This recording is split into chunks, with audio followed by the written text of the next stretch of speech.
Here's your First Alert hometown weather forecast. Well, love to see our community helping out those in need, especially after Helene, weeks after. In fact, we are still dealing with those impacts in North Carolina, so definitely think of others if you can this holiday season. Temperatures are tumbling this weekend. It's going to be another chilly one, so again, same old game as we've been playing the last couple of weeks. Grab your beanie, grab your gloves. You're going to need them because our highs this afternoon only getting to the low 40s, and we're going to be in the 30s most of the day.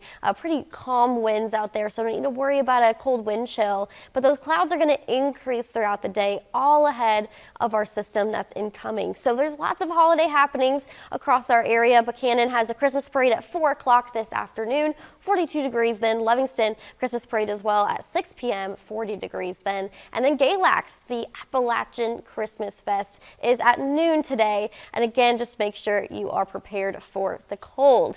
We're talking about this next big thing that is actually arriving tonight, so you got to get ready now. We have a front that's approaching on Sunday.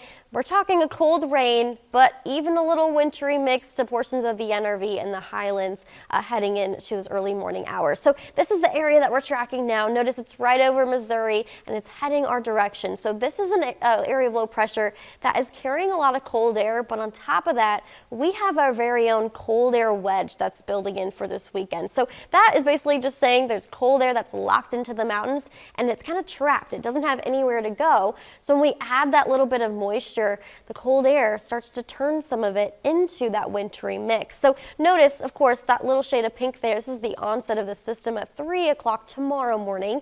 Going to be cloudy and into the low 30s.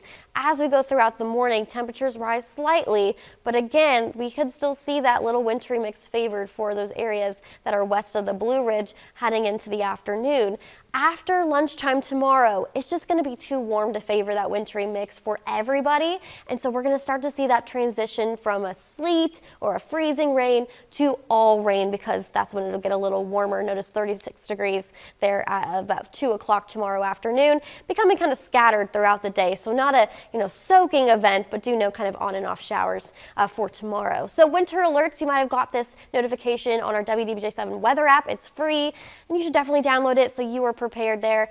Light blue shade represents a winter weather advisory, and again, that's kind of an all-encompassing alert to remind you that this could be snow, sleet, freezing rain, and plain old rain mix, up to 1/4 inch of ice and 1 to 4 inches of snow in Pocahontas County. You're really going to want to watch for slick spots because ice, it can catch you off guard. We're talking black ice, but also some ice accumulating on your car, on the power lines, could easily cause some pretty major issues. So travel with caution if you're going to service or if you're headed to brunch tomorrow morning. And again, it's really going to turn to rain by the afternoon.